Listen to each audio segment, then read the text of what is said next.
It's good to see you, Paul, really. Thank I was really, I need to admit, I was a little bit stressed out before our talk.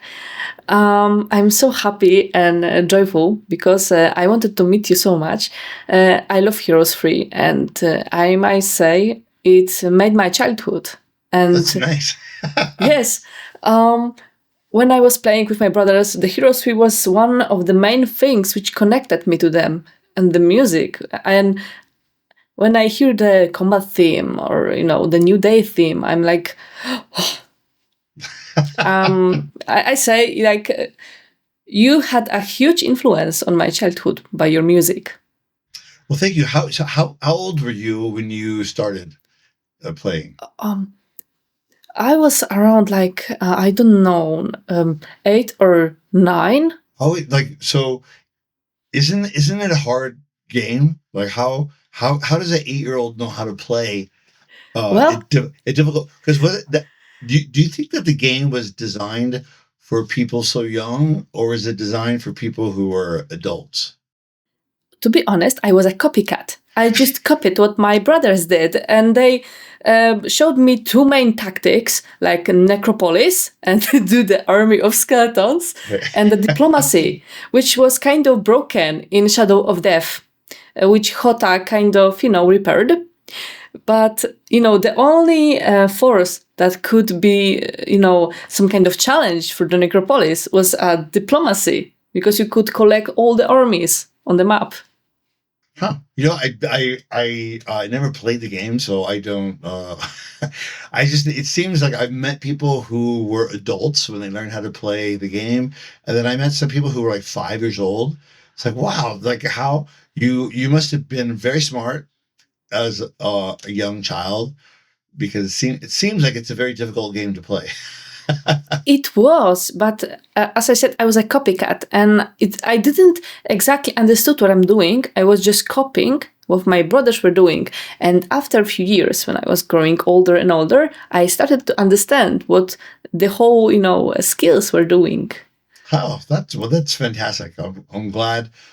I'm really glad that the music it helped you to play the game because the music was a very fun. I had no idea when that this specific game that well nobody knew. Like it's like you don't know that it's going to be such a good experience for people and people are going to continue to like it. And so it's sort of like a magical recipe with the gameplay and what they allowed me to do with the music. And so the music, one of the things that was great about working with at the time, I think they were New World Computing, and then it turned into 3DO. But they just kind of let me do whatever I wanted to do. So the first couple games, it was we need you to find a sound that sounds like it's going to be appropriate for castles and something that's very long time ago. But by the time 3 came around, the company they were just like, oh, if you could just make the music sound good, it doesn't even matter what language you use. And what I Yeah. mean by language is a certain era of music. So the first game we used primarily Baroque instruments or instruments that would have been appropriate for the 16th and 17th centuries.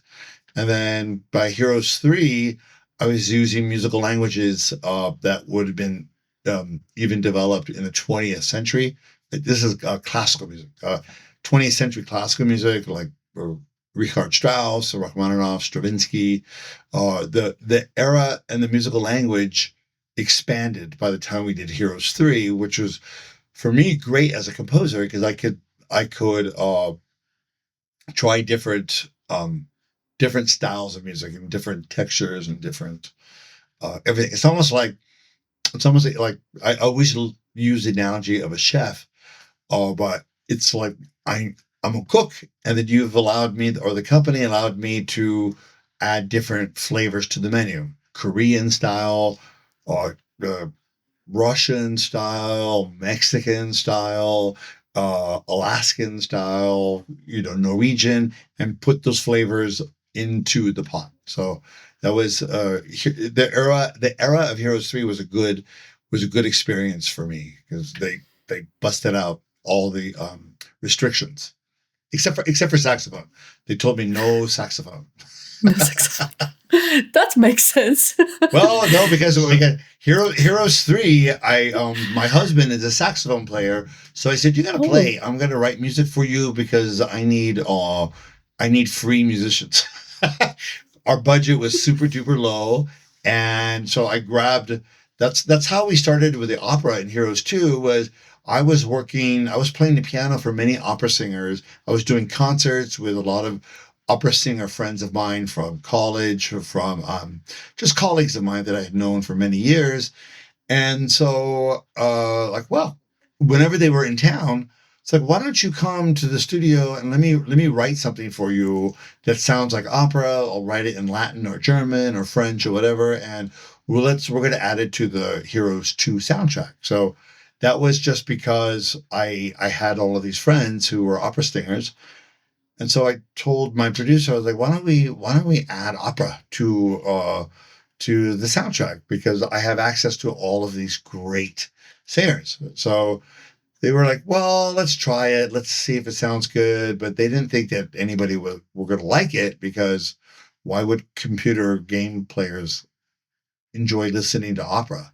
Because that's very it can be kind of harsh sounding if you're not really into it. You know what I mean? So anyway, I'm sorry. That's a very long answer.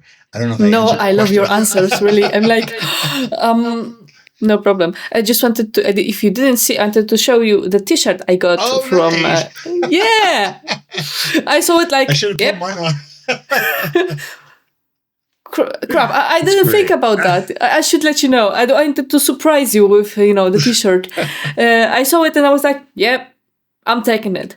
I watched your video with Rob King, and there was a quote that you were saying, like, the Rob King was saying that the music from Heroes 2 was like the best soundtrack. Can you like elaborate more about this?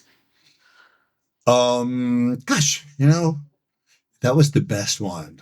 I mean, is the question like, do I think it's the best one? Yeah. Oh, do I think it's the best one?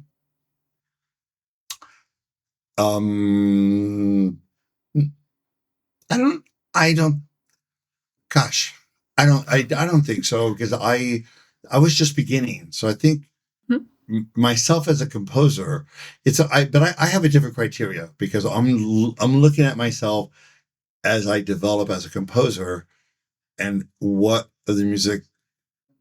the music changed as I got older and got a little more sophisticated. So in terms of sophistication of music, I thought I hit my a very high level at Heroes 5 with Tribes. I like Heroes 5. Tribes of the East. Very, very difficult score. Yeah. It's not necessarily the most beautiful score, but it's very exotic, and it was extremely difficult for me because I was heavily influenced by Armenian music, Khachaturian, Hovhannes, a lot of Prokofiev operas, Prokofiev ballets. And it took me a long time to learn this language so that I could use it myself for the Tribes of the East. So in that one, they also gave me a lot of time to write that music. So there was a lot of effort in details. And so I like that score. But that's not related to the game or how it works with the game. Just as a musician, if I was going to take any of this music to show my colleagues from music school, I went to a school called the Curtis Institute of Music in Philadelphia. It's the same school where Leonard Bernstein went, and a lot of great classical artists went there. If I took this music and I brought it to my school, that's the music I would have brought to prove myself that I was a really good classical composer. And then I thought I loved the music from Heroes 7. So that was I just did some of the main tunes. I didn't do the whole score, but the music is really complicated. So each of the pieces in Hero 7 was a tribute to different composers. Some were tribute to Mahler, some were tribute to Piazzolla. There's a tango in Hero 7. One of the pieces is a tribute to Richard Strauss, based on the last four songs. So I felt as the games got worse, the music got better.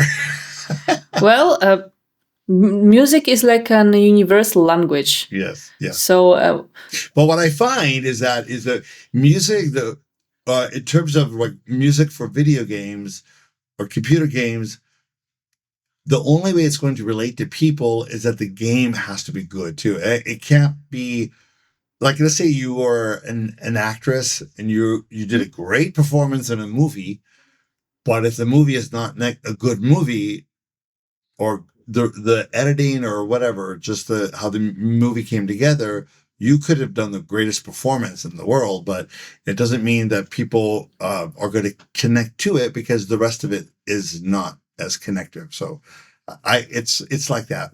That's one of the tragedies as a composer of my work. If the game is not connecting to people, then they're not going to hear the music either.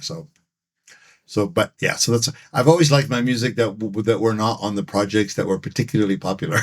I see. I understand that take.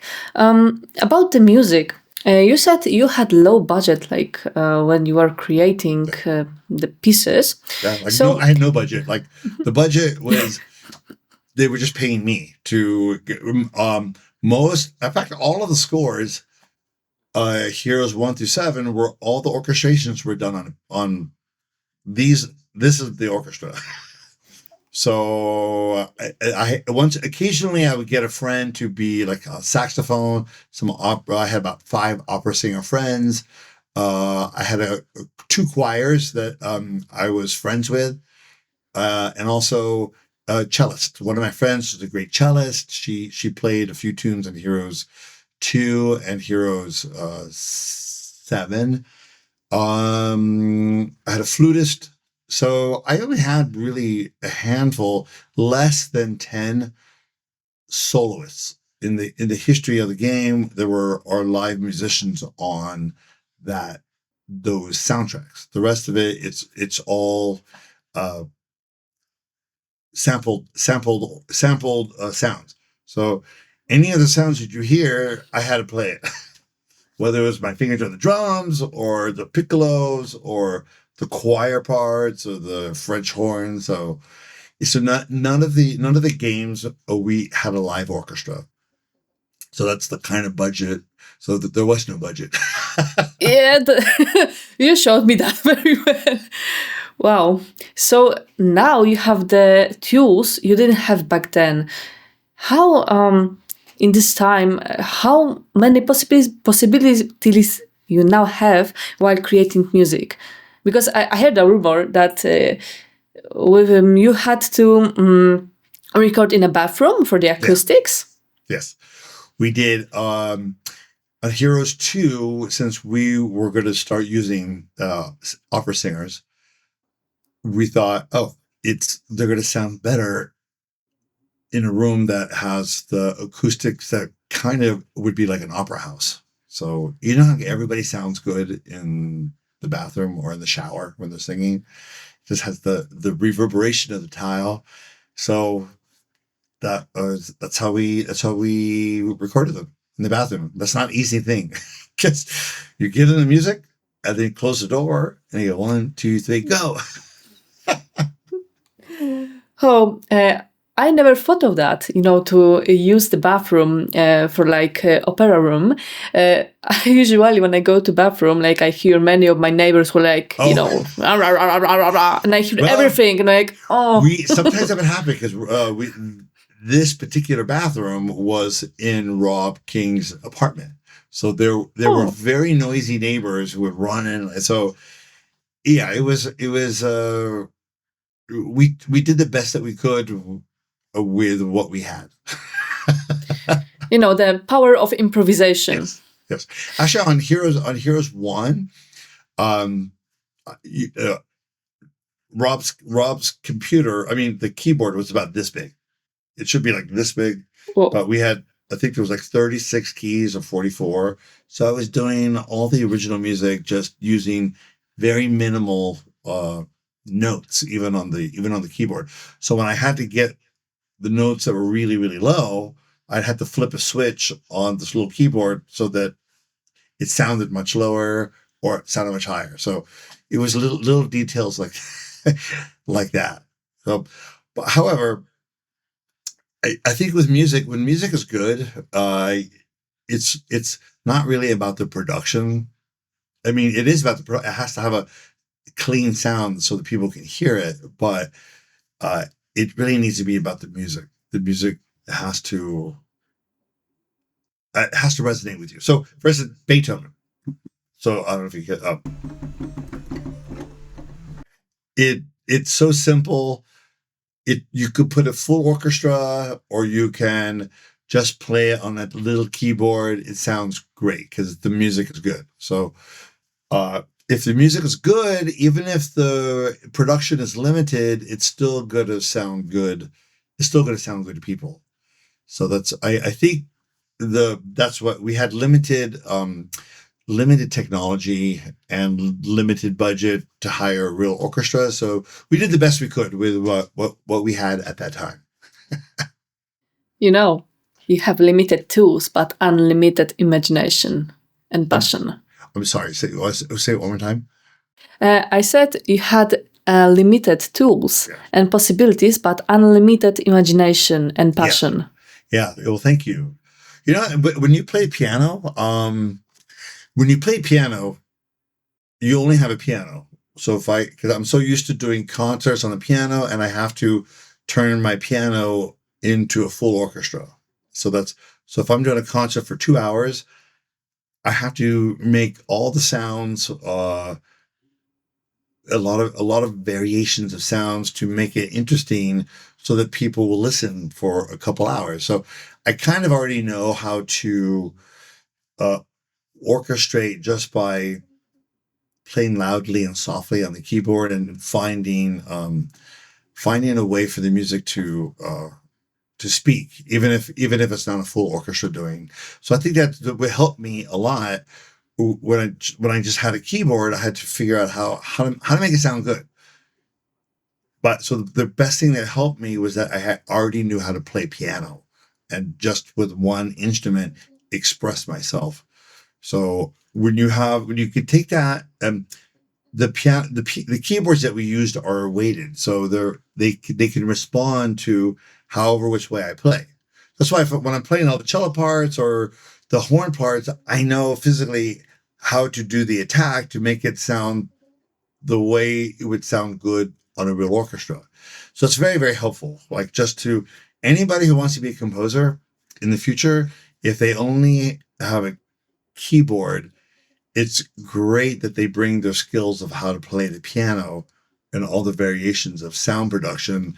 It's going to really help them orchestrate on the keyboard, and it's going to sound very naturalistic because you're actually playing with a lot of expression.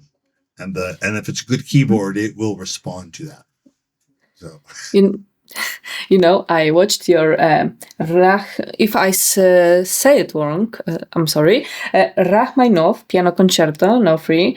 And I saw your dynamic, your energy, how you played with passion. I was like hypnotized.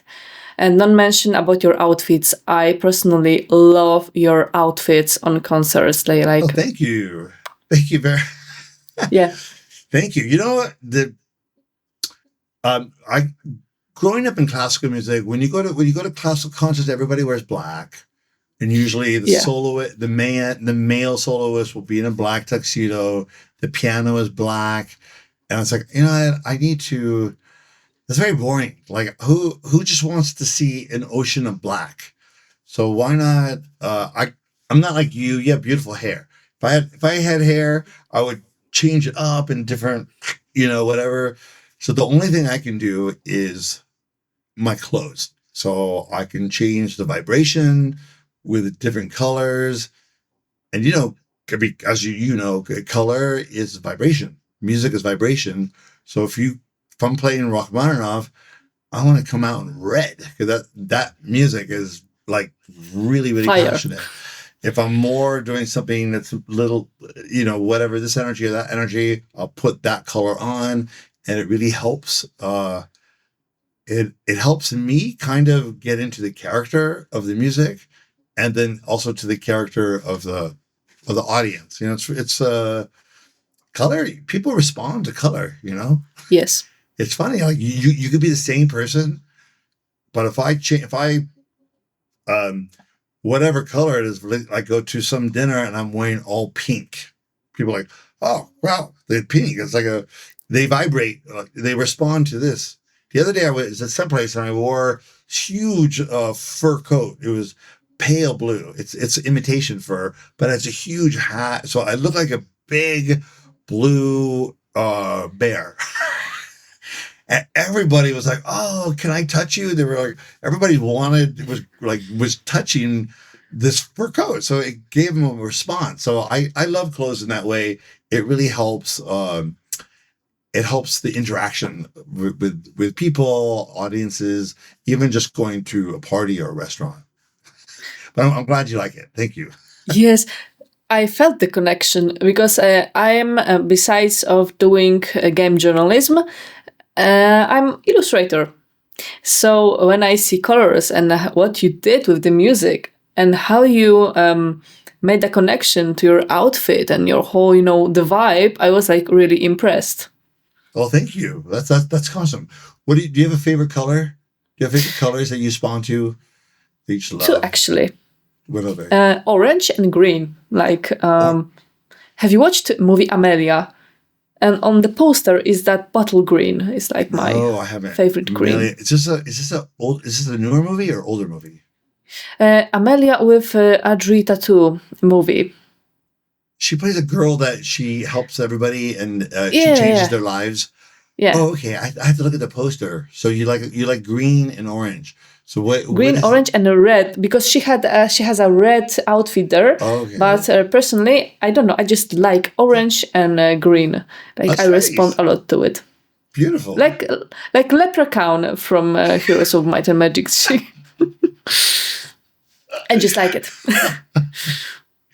Actually, we at my house we have a lot of we like to host a lot of dinner parties. So if I'm having a party, let's say you came to my house and I said, "Oh, we're gonna have a party. We're invite 20 people over." I will do a table and I will find a fabric that you respond to. I always know my friends. I do this with whatever color and I find a fabric, so I'll do the whole table in this color and all the flower arrangements and the candles, and I try to match the porcelain with it, so the table vibrates with the color that person really loves. So yeah, you're right. Color and sound, they're kind of intertwined for me. Totally. For example, when I paint, I just feel the color I want to put on something. For example, how lights is showing on some object, some character, and it's same like with music. You just know what sound you want to That's what I'm make. saying. Like by your hand, you know how to Yes. highlight which part of the music and the intensity, the loudness, or the softness of the sound, and then you also know how to balance everything else around it. So you know how loudly or how softly to play that melody to enhance it. So whoever's listening really is following what you're producing for them. So you as an artist, you dictate to us what is going to be highlighted and illuminated. So it's through your eyes that we're seeing the highlights. So it's Yeah, beautiful. like unconsciously leading a listener or a watcher through your, your art, through your music. It's kind of it's your filter. It's kind of, and it's like Yeah. your culture, but how much, people can say, oh, I naturally like fashion, or I naturally like music. Yes, but then you also how much time you spent studying it and listening Yeah. around the world to who it develops your culture on top of your natural instinct to love that particular format. So I know you're an artist, but you also have a culture because you've probably studied Yes. millions of paintings from every era. So it is a so you feel that. Same thing in music. The more I study music, every day I study. When I'm exercising, I put on a video of like a Beethoven symphony that has all the notations, so I can see how Beethoven wrote. Or I'll be exercising. I'll be listening to a R.M. Khachaturian ballet like Gayane. There's a beautiful ballet called Gayane. It's very long, but the music is extremely detailed and beautiful. And I'll put it up on YouTube with all the notations so I can exercise and learn and learn how learn the secrets of these composers of how they express themselves and why it sounds so. I'm sure you as an artist, when you look at a painting, you want to know. You need to know why is it so beautiful. It's like, what did the painter do to make it so gorgeous? And you really have to kind of once you get over the glamour and your love affair with that painting, you need to start breaking it down to the technique. What did he do or she do to make it so darn beautiful? And this is what I always try to do every day. I try to learn the secrets of the composers. I need to know how they made it so beautiful, and if I can learn just a little bit. Yeah, I couldn't say it better because I often have this problem while I try to, study the older masters. Like my head knows how they did it, but my hands, like, they need to get to Practice. that level, which is my mind, Hmm. actually. That's right. Just probably what I do. Like I love the music of Gabriel Fauré. He like his Requiem, his cantata. There's a beautiful cantata. And what I'll just take a little bit of the music and I'll listen to it over and over again. And I try to make myself Yeah. play it on the piano by ear, not looking at the notes, just see if I can figure out the right chords.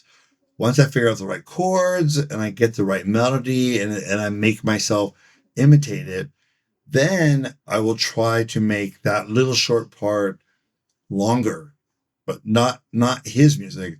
I just take that little bit of that language that I learned, like maybe it was only 20 seconds of his music, and I learn how to use what I learned and improvise and make it longer. And I'll do that like all day long. So I'm kind of absorbing a little bit of his language. Maybe I've only learned a few words of his language, but I'm actually able to communicate, use it a little bit, and I'll put it into a piece of music, a soundtrack. So that's kind of how I learn with that. Probably like if you're a painter, like you can't copy the entire uh, Da Yeah. Vinci, but you could take a little fragment of it and break that down and learn how to just do that one little corner of it and then add that to your repertoire. Exactly. It's like when you're taking a piece, it's not supposed to be the same. You just need to take it and make it yours. Like Get the it's flavor, yeah. You want to learn the yeah, flavor, like just like it's like cooking. You need that. What's the nuts and bolts of that particular flavor, and you can apply that flavor to anything, to chicken, to pork, fish, whatever, tomatoes. so about making flavors and creative process. Can you tell me how your creative process looks like while you are creating a music for heroes? It's always it usually I'll have a meeting with my producer. So this is what they need. They need this kind of music. Or not, they don't say this kind of music. They'll say, like, okay, so for instance, Heroes, I would say Heroes 5, they had we had meetings. We would okay. We got to do Heroes 5. What are we gonna do? Because we never wanted to duplicate the musical language from the previous game. 'Cause I think as creative people, I don't really want to duplicate more. It's because if I can, if I want to expand my own personal horizons. So what could we do this different? So we think, okay, so Rob and I, my producer he's a rock and roll musician. He knows music, but his forte is rock and roll and pop. So in my world is classical. So like, okay, we'll talk about a feeling. What's the kind of vibe we want to do this? So they'll whatever. I'll suggest maybe something like the planets called Orff, or maybe we should look at something whatever random thing, but maybe the opera Carmen. There's a lot of choruses in Bizet's Carmen. All these little things. We'll just come around with ideas. So we'll play through them. We'll put the music up and listen. Like a little bit of this, maybe something that has a feeling of John Williams from E.T. or something from Alexander Nevsky by Prokofiev from one of his movies.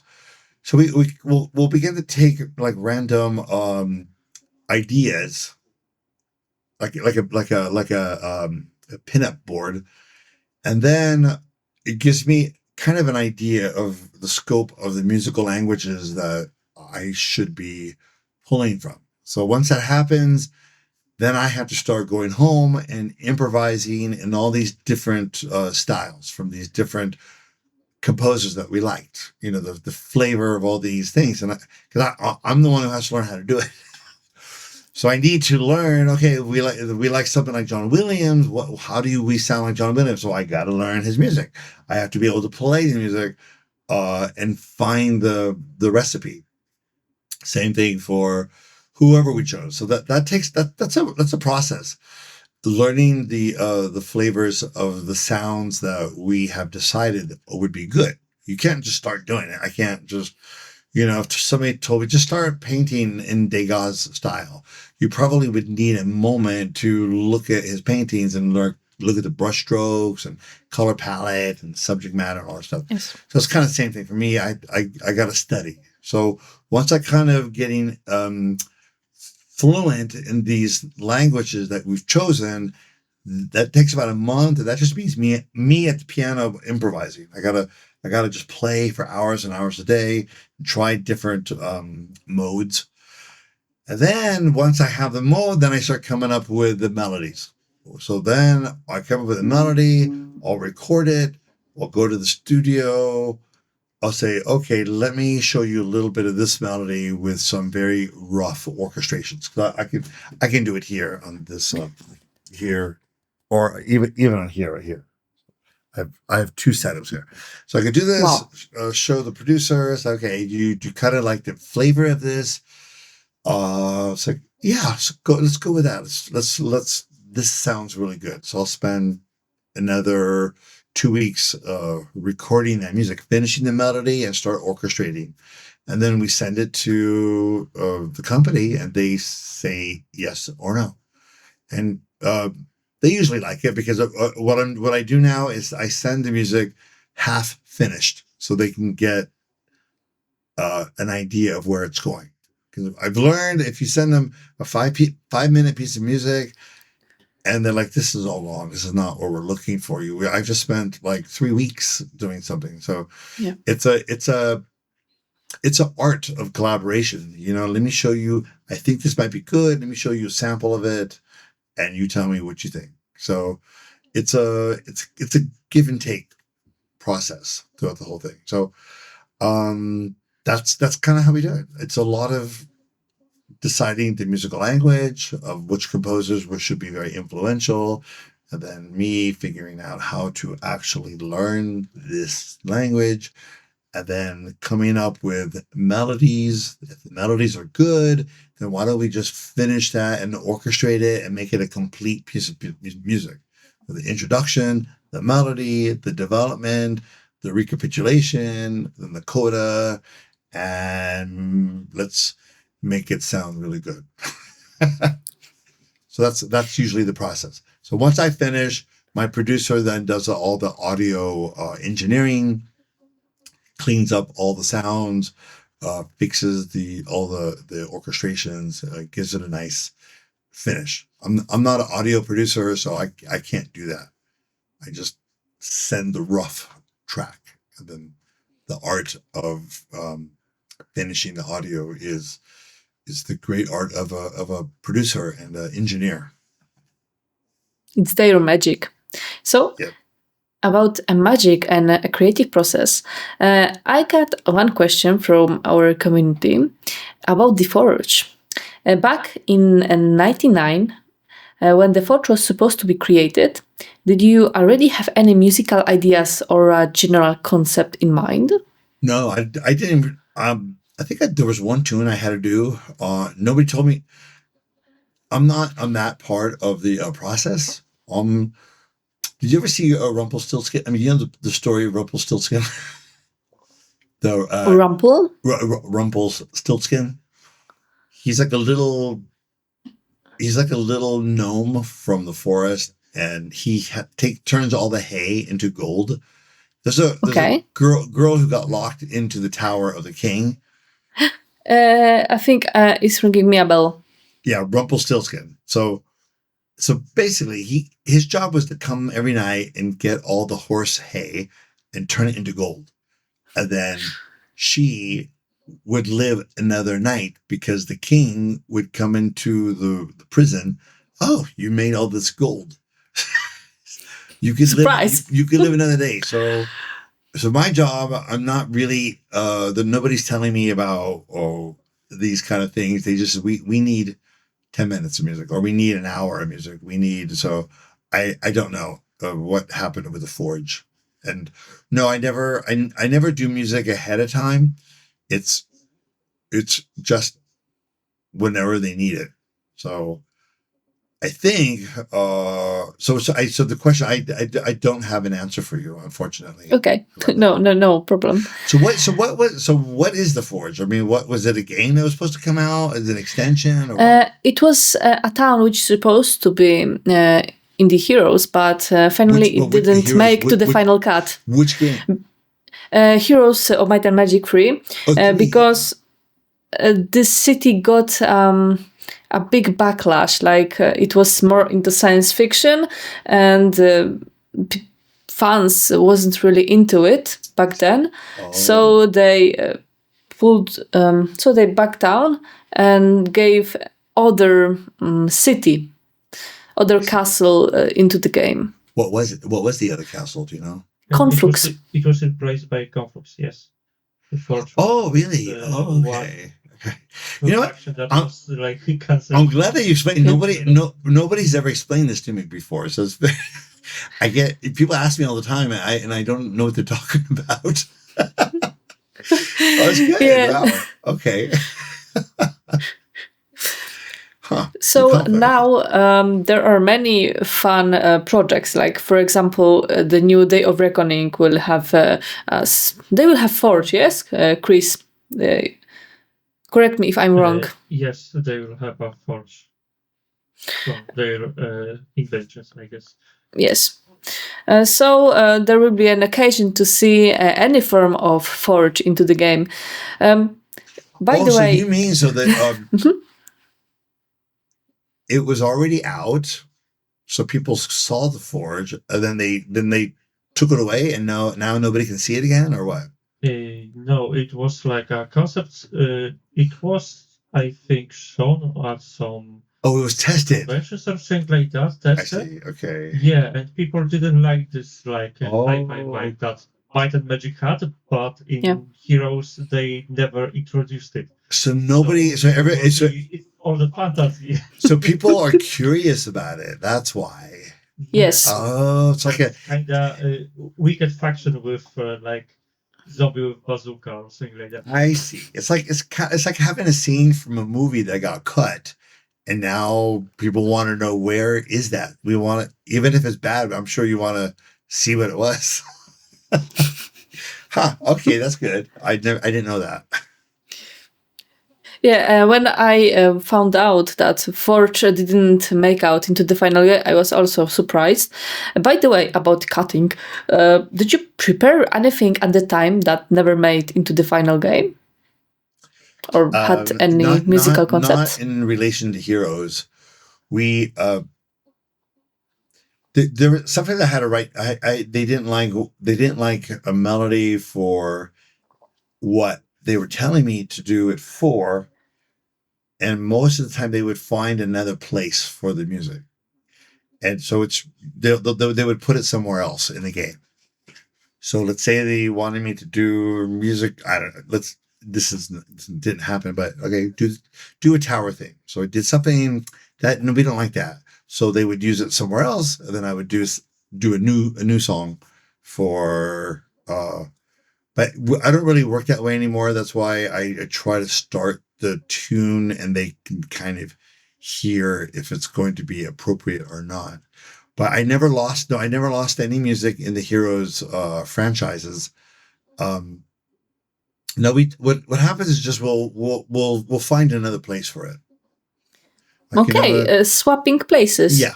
So yeah, that happened a lot. Actually, a lot on Heroes 3.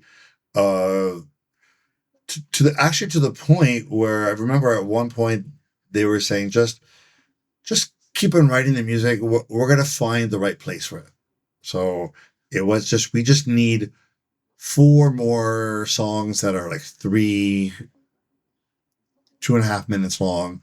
So okay, so then I just come up with the music and record it, and then they would find a place for it. Okay, that's fair. Yeah. Like it wasn't there was not a lot of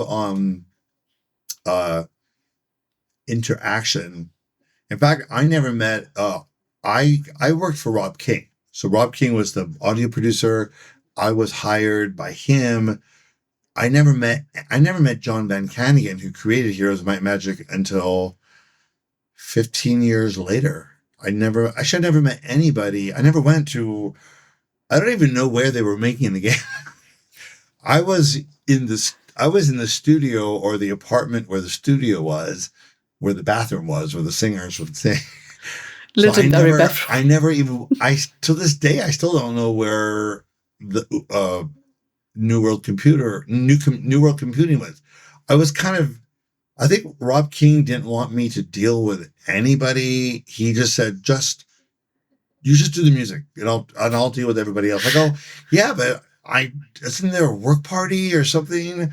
So I never met anybody on any of the developers, the artists.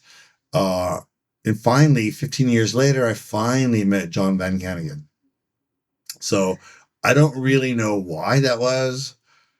But so I was, I remember asking Rob, doesn't anybody want to meet me? Like, aren't they curious, like, who's writing the music?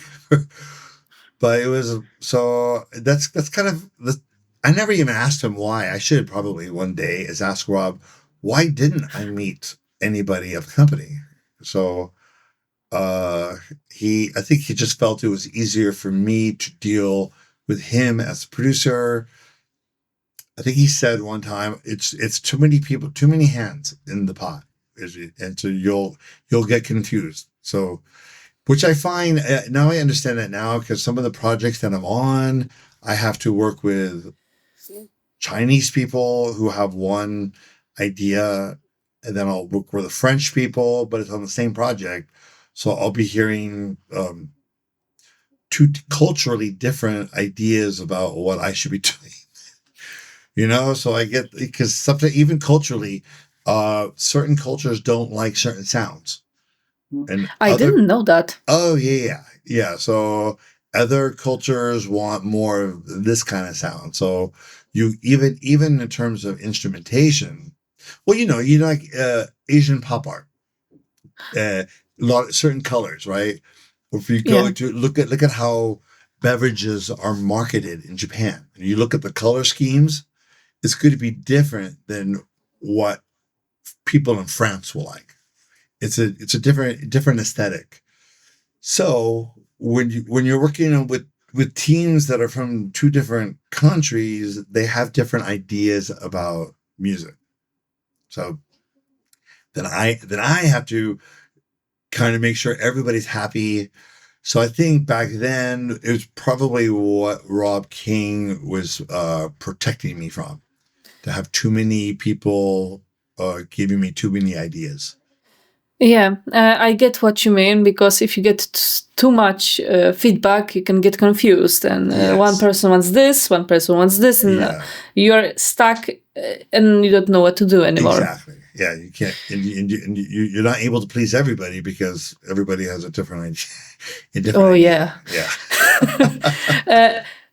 As I sent you the questions, one of my questions were, you've mentioned in one interview that years ago there was no feedback, like there was no any commentary about what you do. So when you through YouTube found how much Heroes 3, how big it made an impact on the community, how did it feel? Yes, it's a really good question, because that was kind of why I never understood why I didn't get to meet the people who made Heroes games, because they would have. I wanted the feedback, because I would say, "Well, what do they think?" "Oh, it's fine." Like, so I don't. It would have been very helpful for me had I heard direct feedback from the developers. So I honestly didn't have any clue that anybody liked the music, because I just thought I was getting paid for it, and then I would have my life, do my concerts, and at the time, concurrently with doing, especially starting with Heroes 2 and 3, my career as a concert pianist was starting to go higher. So I was spending a lot of time traveling around the world, preparing Chopin, Beethoven. I was practicing a lot. I was performing a lot, and then I would come home back to LA and go back to the studio and compose. So I had a lot of distractions, and I wasn't really thinking about, I wonder if anybody likes my music. I was kind of busy. But I do remember, it's like I would ask Rob King, it's like, well, how does the company like the music? Because I would, especially on Heroes 2 and 4, because there was so much opera, so much choir. I had to learn all these languages. So in terms of the soundtracks, Heroes, I've done lyrics in Farsi, Gaulish, Old French, Nahua, which is I'm Mexican. Nahua is the ancient language of the Mayans and the Aztecs.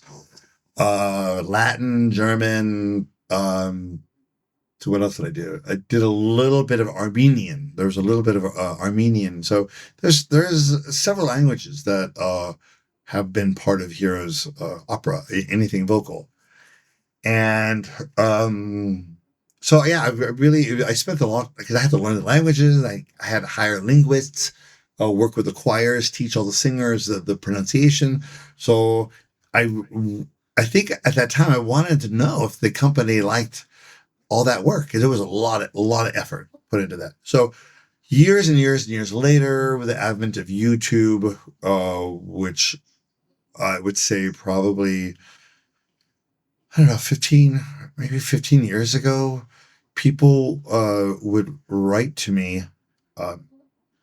Actually, the first incident was when I was doing some concerts in France, and somebody would come backstage, and they say, "Oh, Mr. Romero, that was a great concert. I loved how you played whatever. I think I was playing Franz Liszt and Sir Rachmaninoff. Are you the same Paul Romero that is part of Heroes of Might & Magic?" And I go, "Yes." I go, "How did you know that?" He goes, "Well, when I had the game, all the names of your name is listed as a composer." Like, "So are you the composer?" So yeah, I'm the composer. Like, huh? He goes, "Okay, I didn't think that you would be the same person. That's the same person playing the piano for these concerts." So I was like, "Oh, that's very interesting." I go, "Why not?" He goes, "Well, because when I saw your concert, you didn't look old." So they go, "Wow, they didn't look old." Well, what does that mean? It's like, well, the music sounds like it's music by like it would be a very old person because it sounds like very old music. It's like, oh, well, that's kind of interesting. I could see why there would be a disconnect. So anyway, so then that was my first experience in Paris. And then I would get letters from Hungary, and then people would, oh, you're the composer. I reposted the music from the game. People were able to uh, take the music off of the game and upload it onto YouTube, and they would put my name. So little by little, I was getting feedback on YouTube, and it's always the same thing. Are you the same guy that wrote the music? Because I can see your video of you playing the piano for concerts, but are you the same person? So it took a while for people think it was St. Paul Romero. It's like, yeah, the same. I'm the same guy.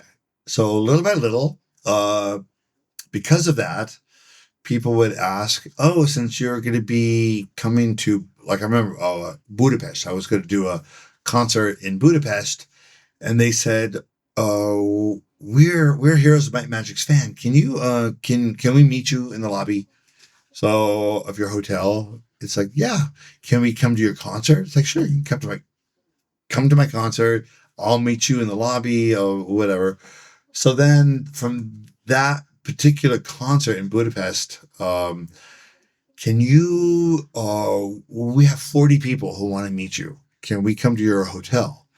Like, How I said, many? I think it's going to be too many people for the lobby of the Wow. hotel. Well, can you come to my friend's apartment?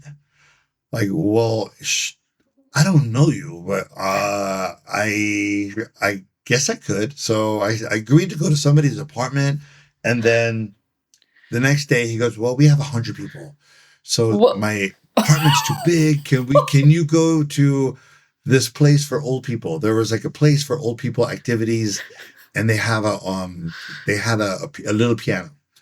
So can you go there? People want to meet you, sign your autograph, and then can you play some of your music from Heroes? I go, well, I don't know, because I don't play my music from Heroes. It's not. It was the first time I was confronted with, uh, can't you play some of your melodies? Like I wrote this music like at that time. It's like 15 years ago. I wrote that music like 15 years ago, because that was like 30 years ago music. I never even played it, so I'll try to figure it out. I'll try to play. I'll play a few tunes for you guys. So I get there, and there's like 200 people there, and they're all sitting, they're all waiting. I thought I was just gonna sign autographs. I didn't know it was going to be a full concert. So they were all waiting. So I go in and they go, "Okay, just start playing, Mr. Romero." I was like, "Oh my God."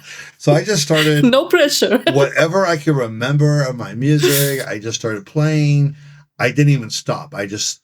Whatever came to my head, I would play. And then it kind of turned into a concert.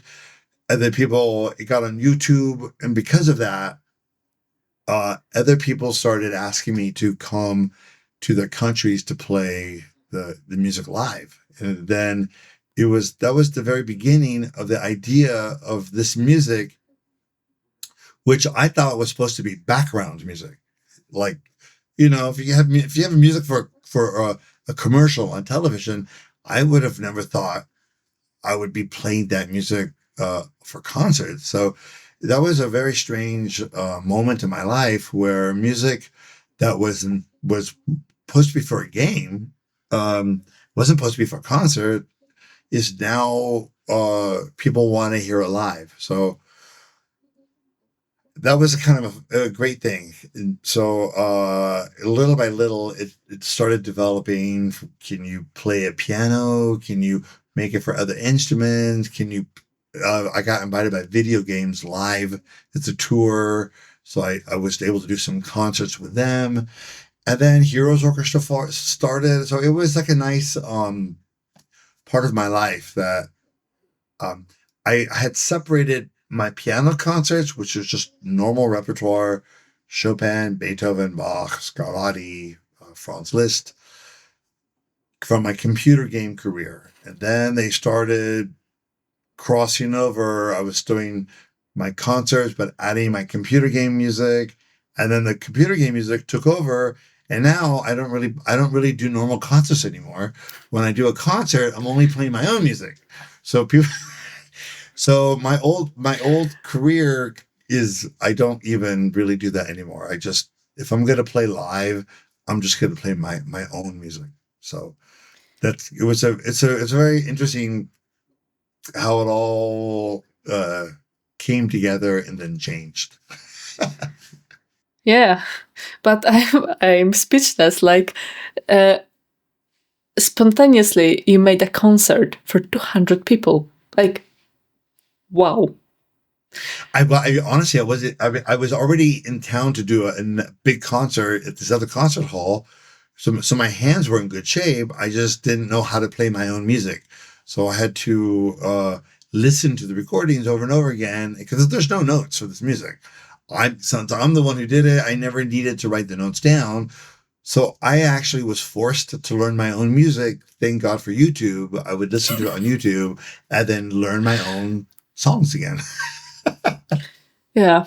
Wow. I personally, I don't know what I would do if someone wanted me to repaint something of my stuff in front of 200 people.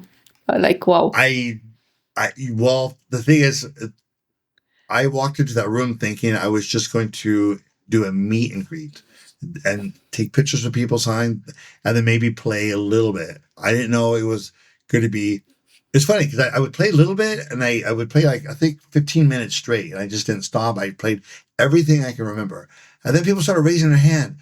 Mr. Romero, can you play the tune from blah, blah, blah, whatever game? I go, can you sing it out loud?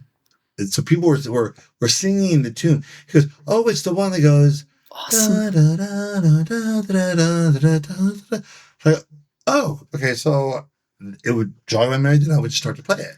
So then pretty soon it became like people were raising their hand, singing the melody out loud, and then I would try to play it as much as I could remember. So it turned into this type of performance. Wow. Anyway, so from there, that's how I realized, wow, you know what?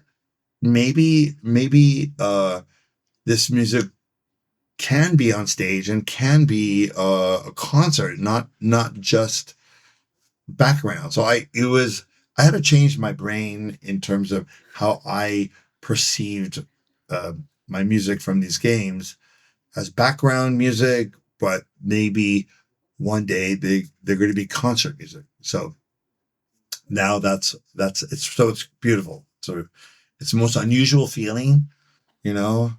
It's like your art. You do art for games and then one day the Louvre calls you. It's like, you know what? We want to frame one of your art and we want to put it next to the Mona Lisa. How are you? You feel okay about that? And you're like, wow, I would be in a shock for like an hour, I think. It's kind of a shock, right? It's kind of a shock. So last year, I grew up always listening to the St. Petersburg Philharmonic on recordings. A lot of the music that I like is Russian music, so a lot of the recordings I have are from St. Petersburg Philharmonic.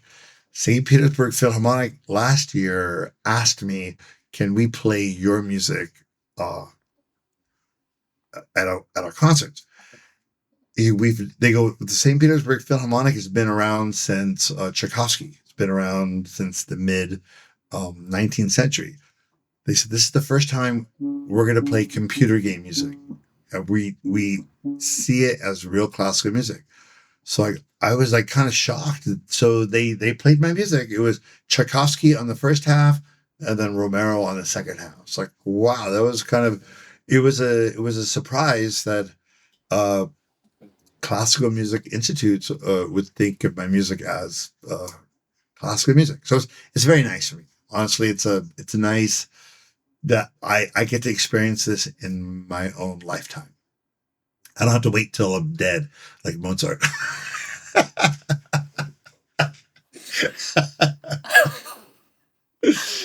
Oh boy. But I'm happy. You know, honestly, I love to exercise. I like to exercise. I like to be healthy. And I always figure that I can always do concerts on the piano for Heroes fans because I'm about 30 years older than the average Heroes fan. So as long as I'm strong, even if I'm 90 and the Heroes audience is 60, I'll be there. I want to do this. I love to play for a Heroes fan. So I want to take good care of myself because I want to be doing this maybe till I'm 100. So for another 40 years. And this is what I call a dedication. Yeah. Like, totally. And what about the concerts? I told you I was on 2 days ago on the concert of Heroes Orchestra, and I wanted to ask about how it is to play with the orchestra, like with the Heroes Orchestra. It's if I could only play with one orchestra for the rest of my life, it would be this. It would be the Heroes Orchestra because I played with orchestras obviously my whole life since I was 11. But when I play with normal orchestras, everybody is there to play. Let's say when I was a kid, I would play a Mozart concerto. Everybody in the orchestra were old people, and I was young, and we're playing old music. But when I play Heroes music with the Heroes Orchestra, they're not just an orchestra playing old music. They're playing the music of a game that they love. So, and I love that they love the music. So it's, I don't even know of a comparable experience. You're playing with people who this music means a lot to them. So to be amongst them and to be playing with them is the most, it's like if you could go home for Christmas, right? And you go home and you're with all the people that you love, the people who love you, they make you feel loved, you love them because they love you. So you're just in a room of love. So it's completely different when I go someplace else or I have to play, let's say, a Rachmaninoff concerto, then that's kind of a job. Everybody's there to do a job. When I play with Heroes Orchestra, everybody's there because we love each other and we love the game. We love just playing the music together. So it's as the orchestrator, and it was all synthetic when I did the music originally, to be able to come now and play the music live with real people. It's like as if you drew an animation series, but now you get to live in the animation with real people. It's not the other way around. It was artificial to begin with, and now it's a reality with real music, real instruments, real human beings. So it's kind of mind blowing for me. I can't even do a comparative, but bottom line is I love it. I love the Heroes Orchestra. I love everybody, and I love their creativity. So every time I go, they add things to the music that they like. You know, we think it'd be neat if we make it a little bit longer, or we change the words here, or something. They're adding words, or they're adding vocals that weren't even there in the first place, which is very beautiful. I love it's like it's a free flow creative experience, and the most beautiful thing in life to me is creativity. It's like, wow, you're taking music that was very old, done on a computer, and now you're bringing it to life, and you're making it even bigger and better, and everybody is allowed to participate creatively in the Heroes Orchestra. It's not just the conductor. He gives everybody in the orchestra opportunities to orchestrate, add their ideas. So basically, it's like a think tank, and everybody is allowed to participate in the process. So it's as a creative, it's a very magical experience to be there with them and to hear my old music come to life, but even better and even different and new. Like, so it's fantastic. I recommend it to anybody. Yeah, to be honest, when I saw their synergy, I was like amazed because I saw the rehearsal and I saw the final concert, and I was like mind blown. I love Bartek. He's like He's awesome. I met him just a few months ago, and I just like fell in love with him. Like, wow, I was like, I feel like I just know you. We just connected. We played the piano. We laughed at the same jokes. I feel like he's been my friend my whole life. It's that kind of feeling where you can meet people and you don't you can know them for years, but you don't know them, and you just don't. They're just like, hi, nice to see you. But with Bartek, I guess because we're both creative, we're both composers, we're both musicians, and it was one of those friendships that it's awesome. I wish I could do a movie about that time I met Bartek. We just had a great week together, and we had so much fun and playing together. And he wanted to know how I do this, and I wanted to know how he does this. It was just it was like meeting a best friend for a week. Awesome feeling. It is, yeah. Tell me, what did you feel when you came to Warsaw and they made a surprise concert for you? Oh, the first time. Yeah. That how did your husband propose to you? My husband, it was very sweet because it was on New Year's Eve.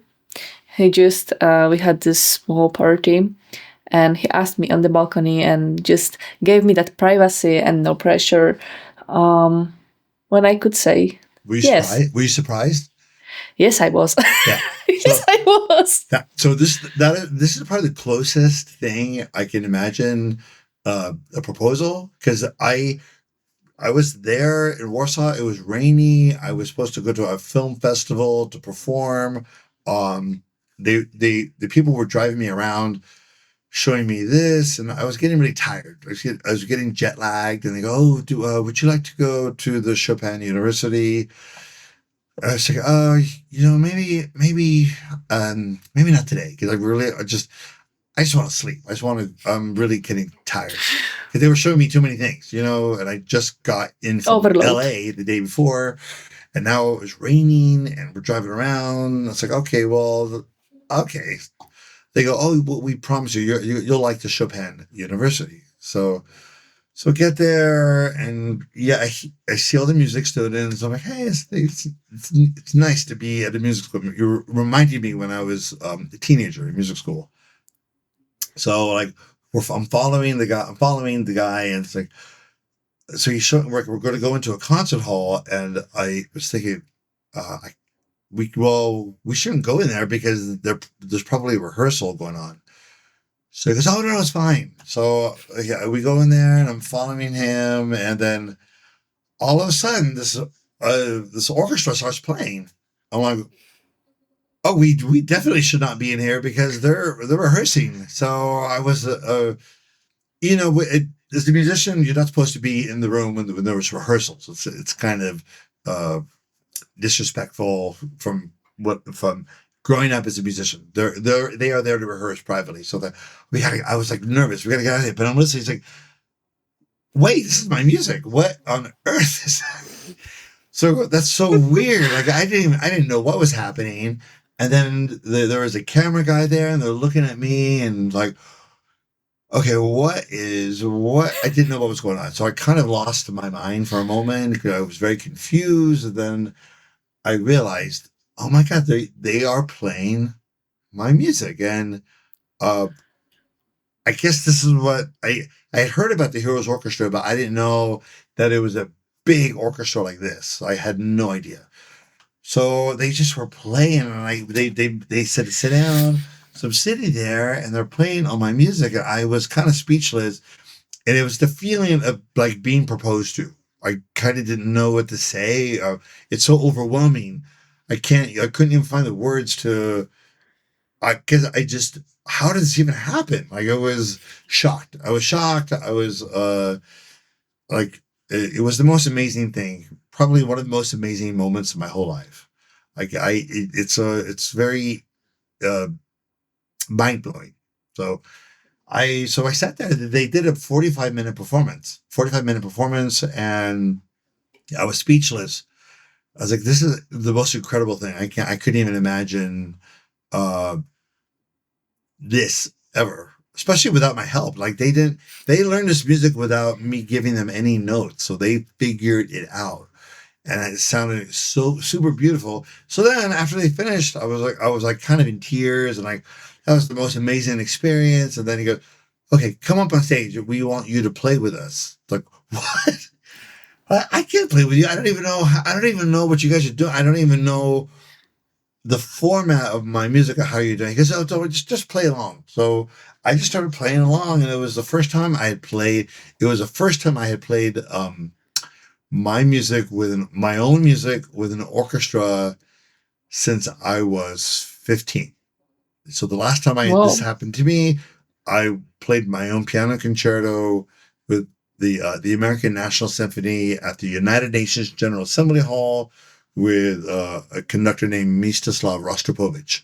But that was the last time that it happened to me, and now I guess I was 47 when this happened. So between the age of 15 and 47, this had never happened. So it was a glorious experience.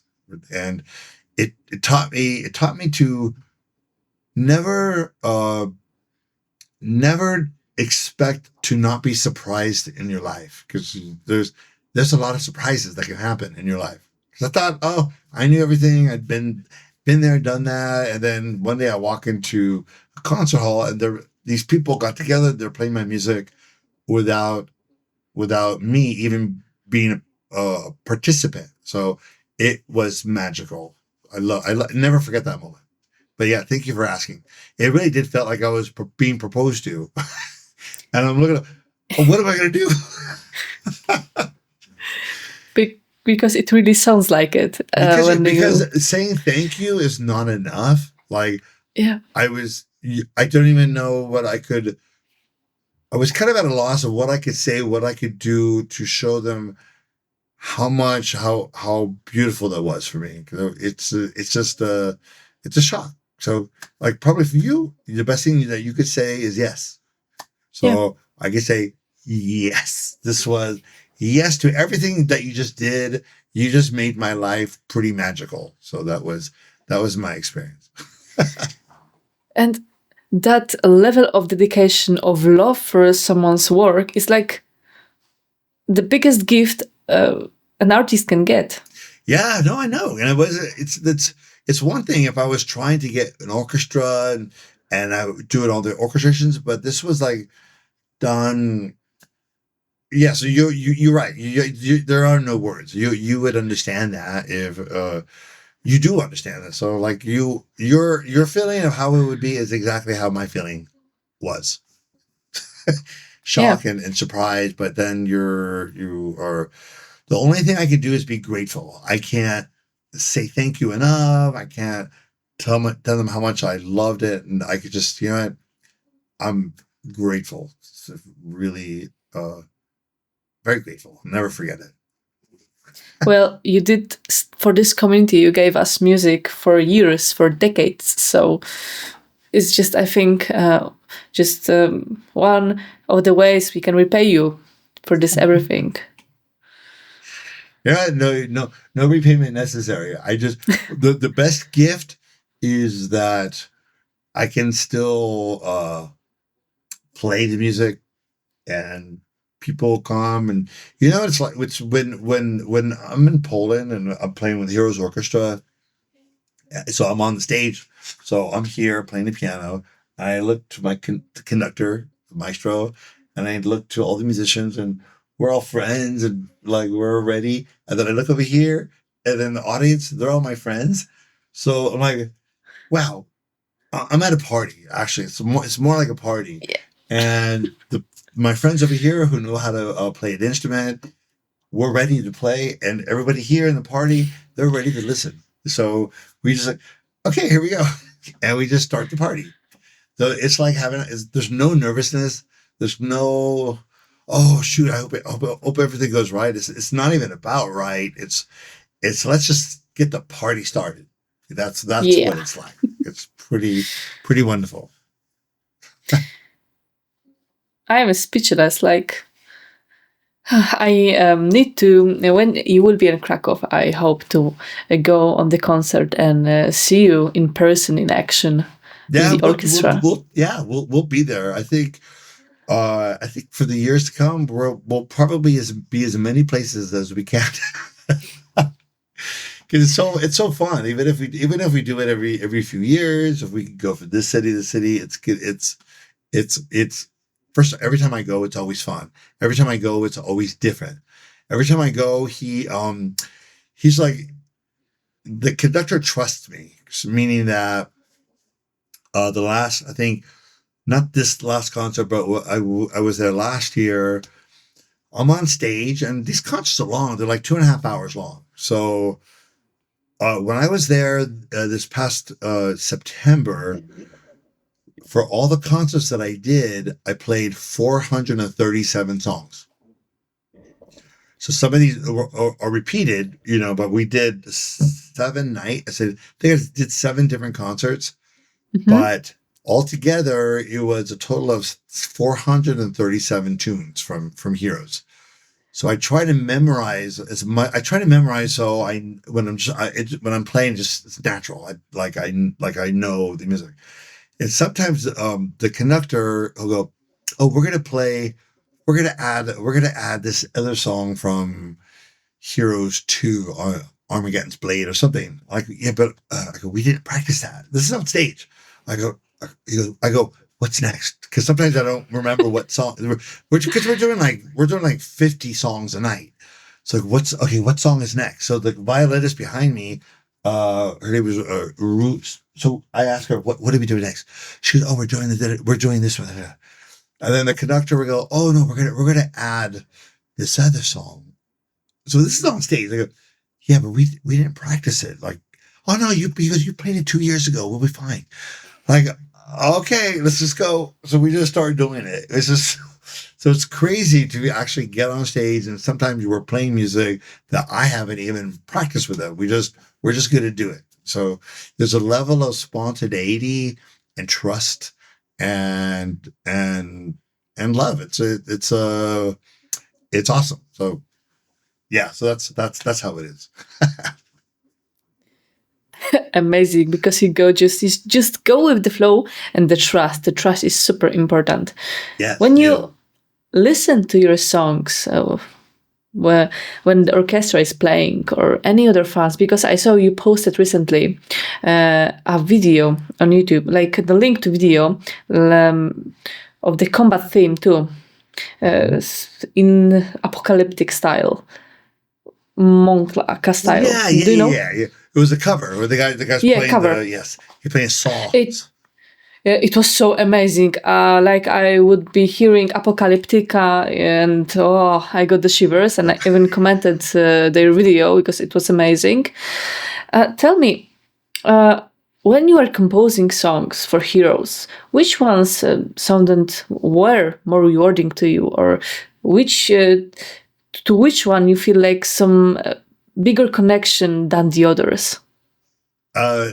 So my connection is when I feel that. See, it's kind of a different criteria. So I love Mahler. I love Gustav Mahler. So on Heroes 7, there's a piece called Requiem for a King. When I get close to I have a lot of idols. One of them is Gustav Mahler. One is Richard Strauss. One is Rachmaninoff.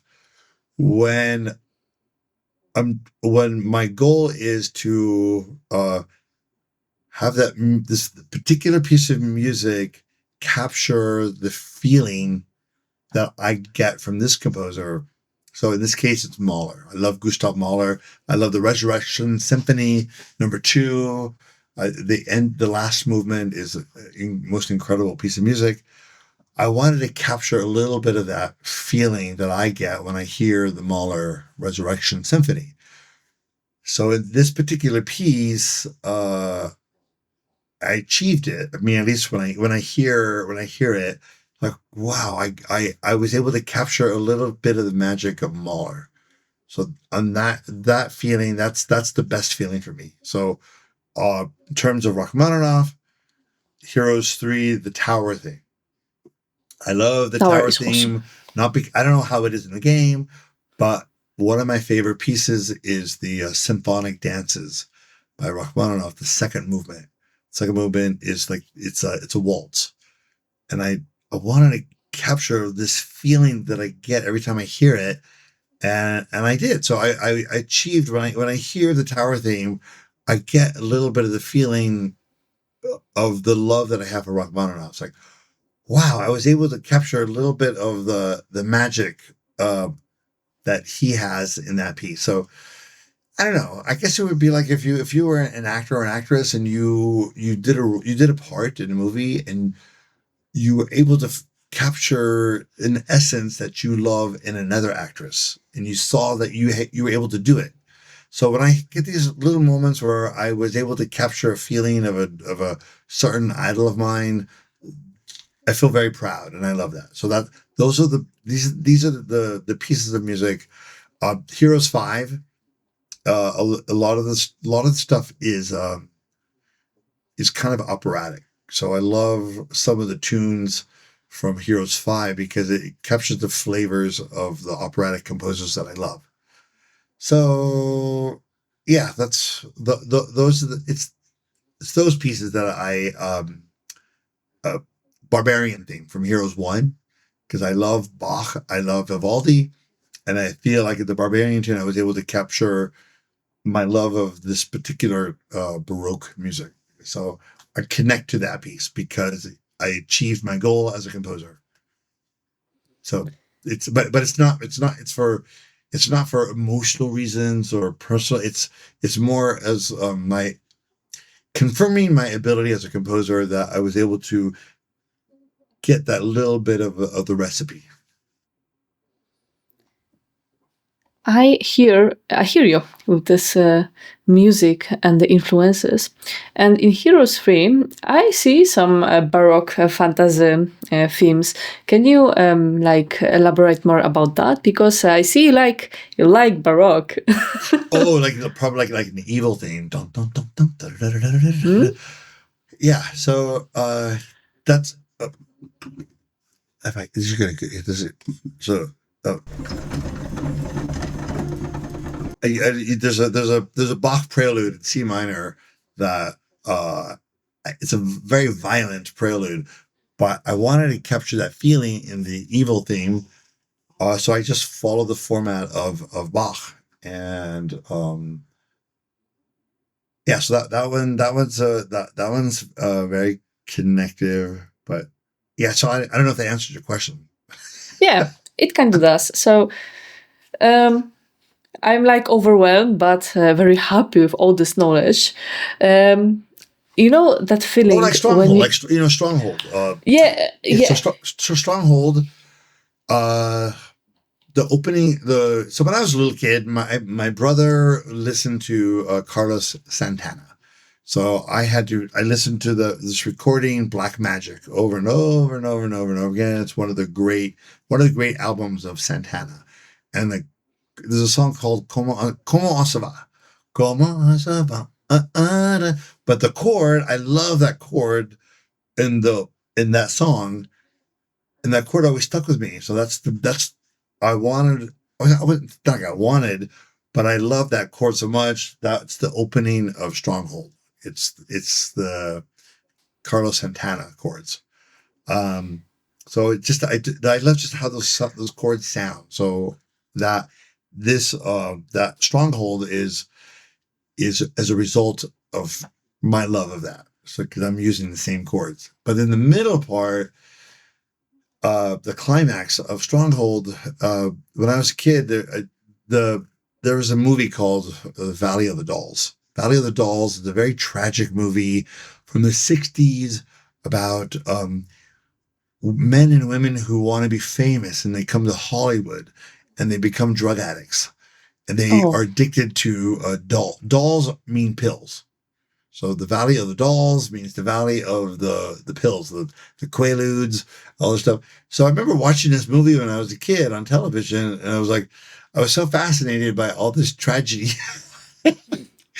All these people falling in love, and then they're dying because they have drug addictions, or there's scenes of people losing their minds on a movie set, And I was just very enamored with the drama of this movie. But in the movie, the most beautiful song, it's the theme from the Valley of the Dolls. And that music was a big hit on the radio. So I was hearing it on the radio all the time. And I would sing along with the song. Even I was about 5 years old, because the song, I think the movie came out in like 1967, 68. I was born in 1965, but I remember knowing this melody by the time I was 5 years old. So the climax of Stronghold is the climax of the theme of the Valley of the Dolls. So I kind of took two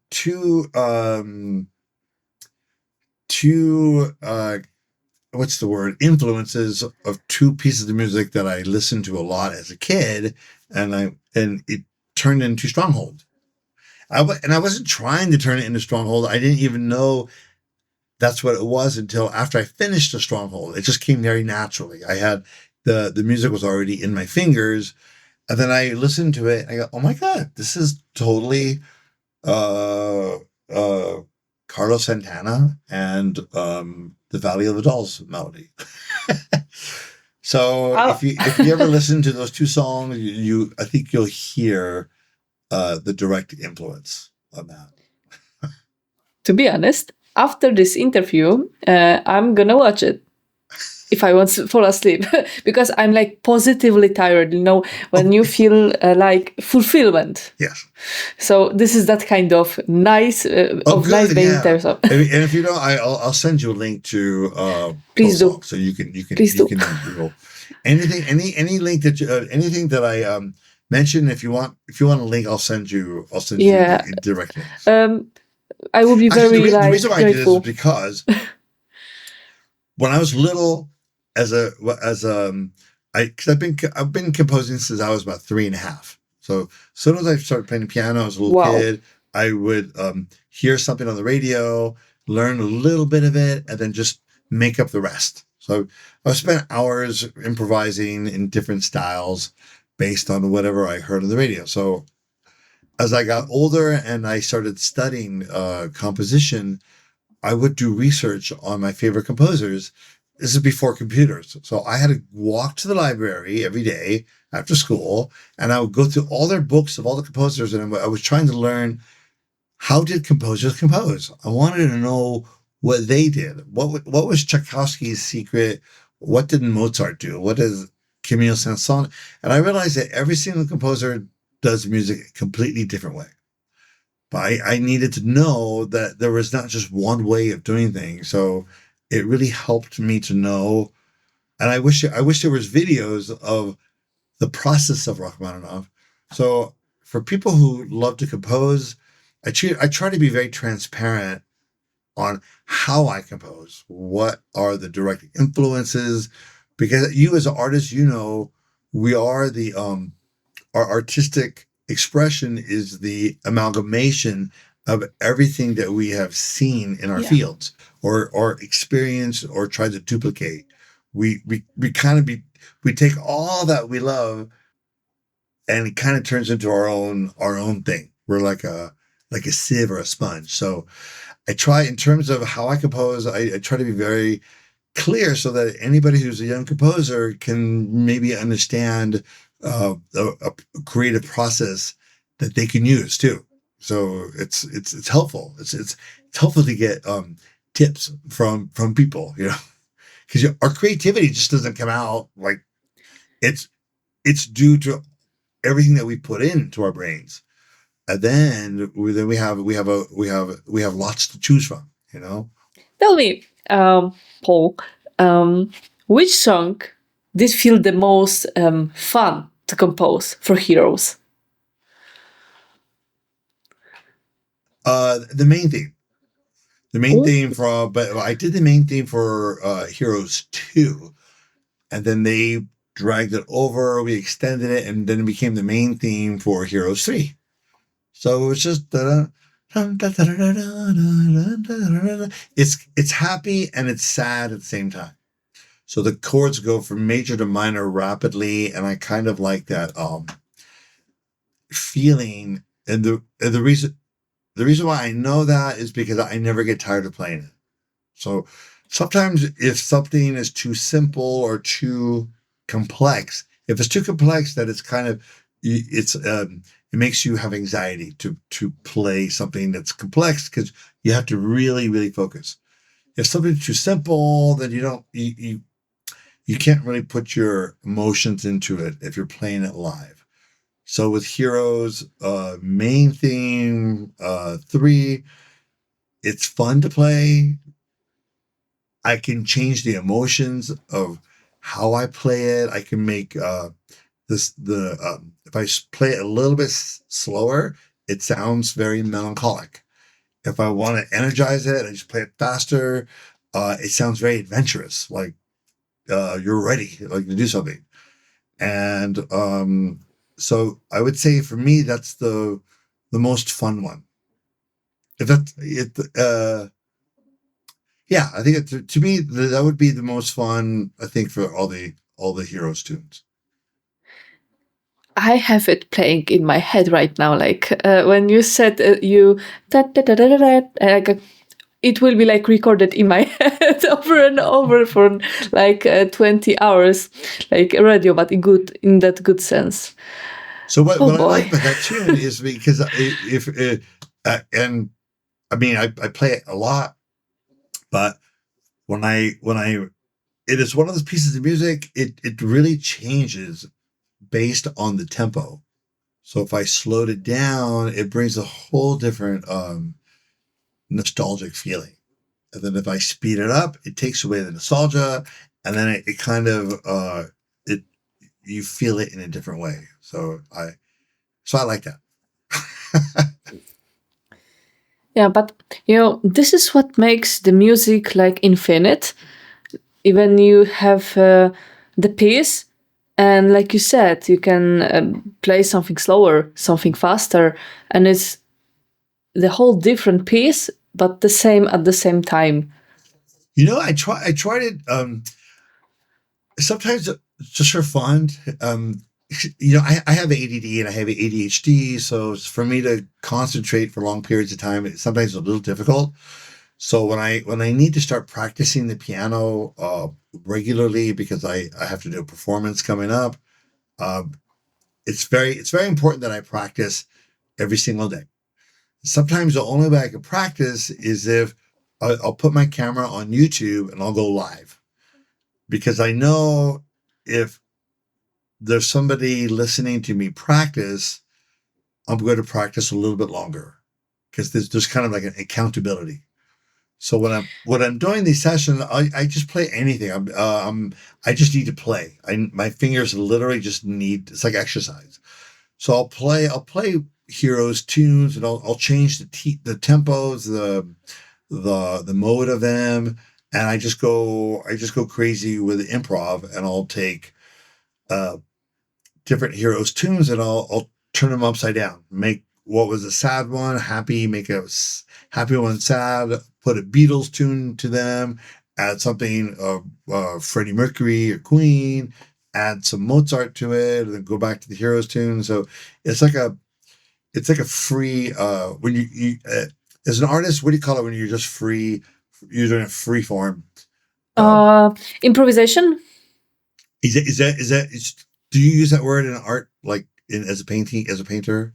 You just improvise? If I'm when I'm looking for a flow or something, I want to just take something from something, find a new idea. I improvise. I just go with the flow.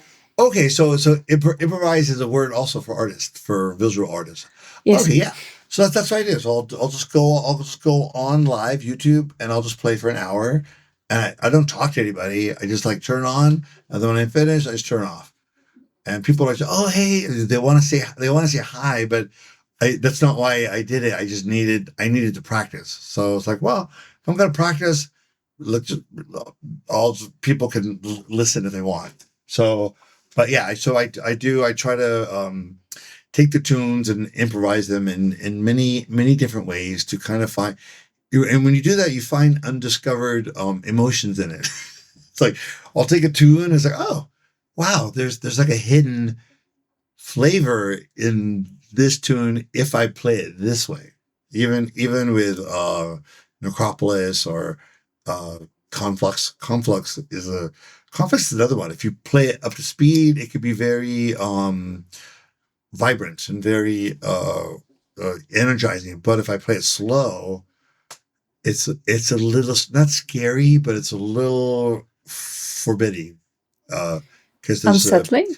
It's oscillating between major and minor, so you're not really sure where it's going to go, and those sections last longer if you play it slow. So it's a little more, what's going to happen here? So there's a little anxiety in there. So it's the beauty of music is all about that. You know, it's very, very much alive according to the energy that you put into it at that moment. Wow. Tell me, because you have an enormous knowledge and you take inspiration from the old masters, from Bach, from the artists on air, which I can't spell it. I have it in my head, but I can't spell it. Tell me, like, who's the biggest idol composer of all times? It's for different things, like for orchestrations. To me, one of the greatest orchestrators is Maurice Ravel. His use of the orchestra is so complex, so much color. So if I'm looking, if I need inspiration on how to, let's say the music's already finished. I already have the melody. I already know how to play it on the piano, but I need to make a breathtaking orchestration that sounds like the trees are moving. It has a lot of motion and color. I'll listen to Ravel, especially like the Daphnis and Chloe, a ballet suite. The opening of it sounds as if you went outside on the highest mountain and the winds are blowing like crazy, and it's nighttime and you see the stars and you feel so much motion around you, and it's very alive and beautiful. It's breathtaking. In terms of like melody, Chopin. When his music just feels like a conversation. So if you just play even his slow, it doesn't feel like music. It feels like he's talking to you. So it's like I feel very privileged when I have time to spend a few hours. I'll pick up one of Chopin's one of his books, and I'll just read through, let's say, the mazurkas or the waltzes or the nocturnes. Even if I'm not playing them perfectly, it feels like I'm having my personal time with Chopin, because I'm looking at his music. I'm feeling his emotions. I'm hearing the most beautiful sounds, because if you just play the right notes of Chopin, it's like ear candy. It's absolutely beautiful. So he's definitely one of my greatest idols.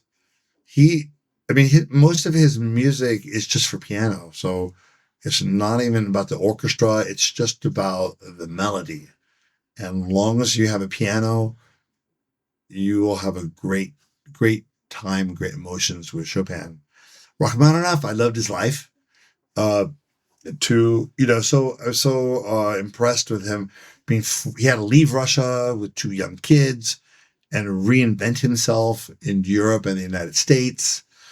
And, can you imagine? I can't even imagine if I had 2 young kids and I had to leave California because everything was going to shit with with wars, and I had to leave and move to a whole different country and be there the rest of my life. Like that would be the hardest thing I can imagine. So the fact that he came and he moved to Beverly Hills.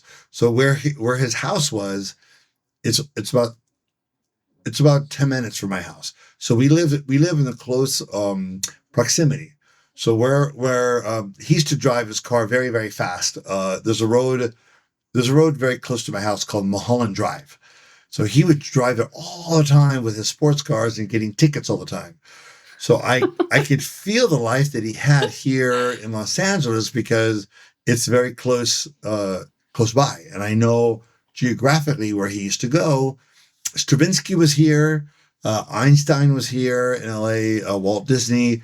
So these guys all knew each other and they would hang out. So it's to know Rachmaninoff's life, and then so when I used to go to Russia before this war, I went to go to his country and to play my music for for the people where he's from was kind of amazing because he came to the U.S.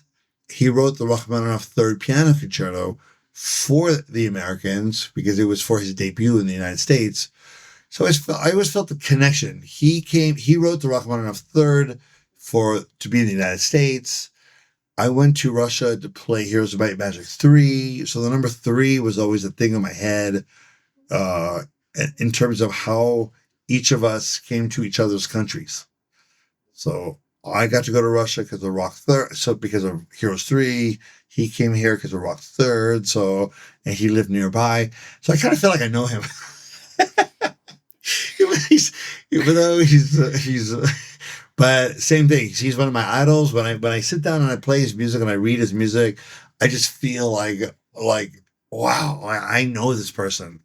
That's kind of one of the beautiful things about me. Like you going up to a museum and looking at the painting of an artist that you love and getting to see the strokes, getting to see it up close. It's like having a moment with one of your idols. So as a musician, when I sit and I get to play his music on the piano, I'm practicing it, I feel him. So he's one. He's one of my idols. I love Liza Minnelli. The singer Liza Minnelli, yes. I grew up with her, and I loved her clothes. I loved when I would see her on television. The clothes are so sparkly, and that's kind of it is an influence on me. This is why some of my clothes I actually have the stones put in, because when you're on stage they shine. And I always remember as a kid I thought she was very shiny. She just had a lot of energy, she had a lot of passion, and she had a lot of love for the music, and love for her parents, and love for just her audience. Actually, she was one of the people that said, I never get nervous when I go on stage, because why would I get nervous? I want to share the music with the audience, because beautiful music is like having a beautiful secret that you want to tell people. You want to, like, hey, I found out something that you're going to love. Like even if you're a cook, try this. I made this most delicious bread. I figured out how to make this bread. So it makes you want to share it. Me growing up as a classical pianist, everybody was always nervous.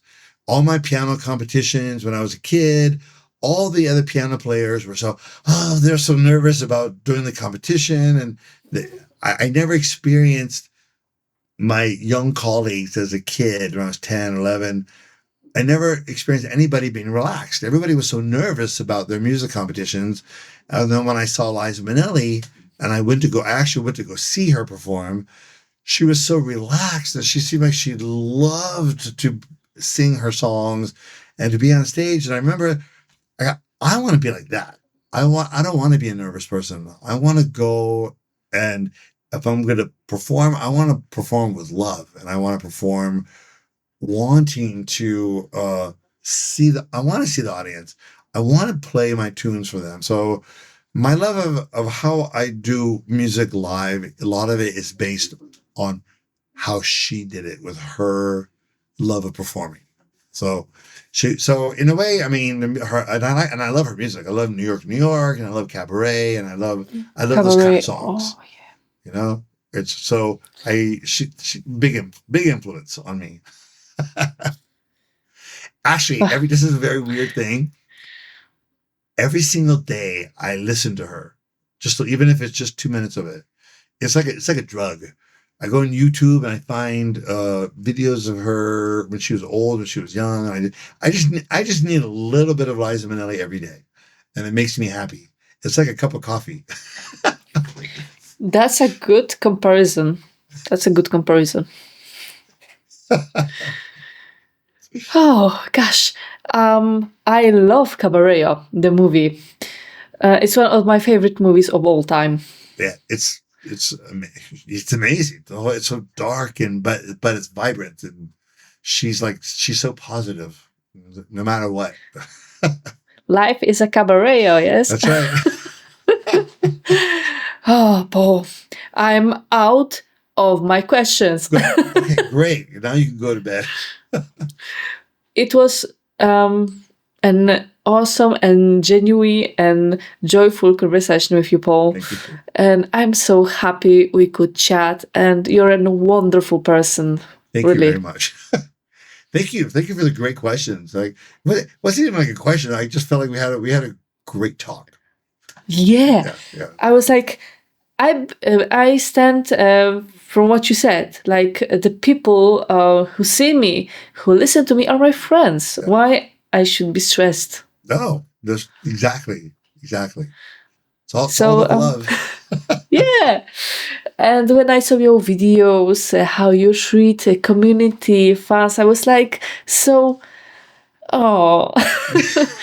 And about ADHD, I probably have some because I feel you.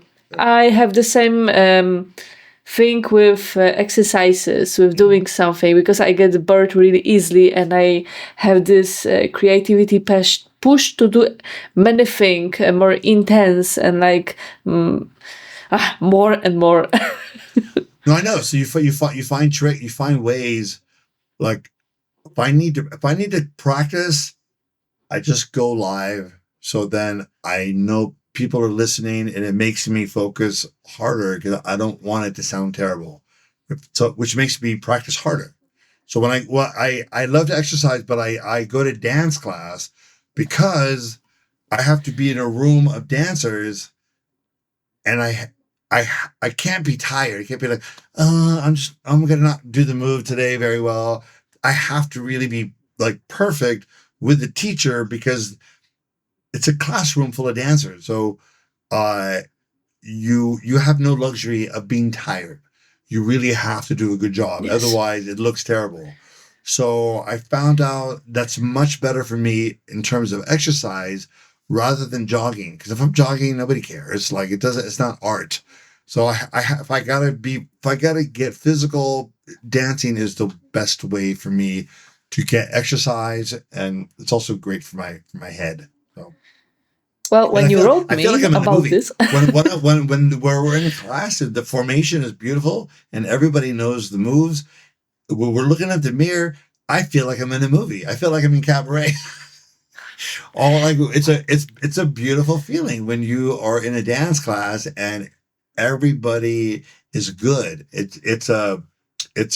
You forget about how tired you are. Actually, yeah. You're just so kind of enthralled by the feeling of like being in a show, you know. So it's a nice thing. You made me want to sign up for dancing classes. Yeah, you'll love it. It's coordination. It's kind of your heart, because when you're dancing, you do express yourself by your move. You know, it's not just moving. It's your feeling for the beat and the song, but it's great for your coordination. It's great for your heart, and it gives you so much joy. And the rhythm, you can find the rhythm. And the coordination. Actually, it really is. It's just great for the brain, having physical coordination. Okay, I will check that. I think when the winter is over and I will go out when it will be warm, I will check it out. Paul, my time is out. It's like 23, like 11 p.m. here. Yeah. Time for you to go get some sleep. Yeah, it's time to get some sleep.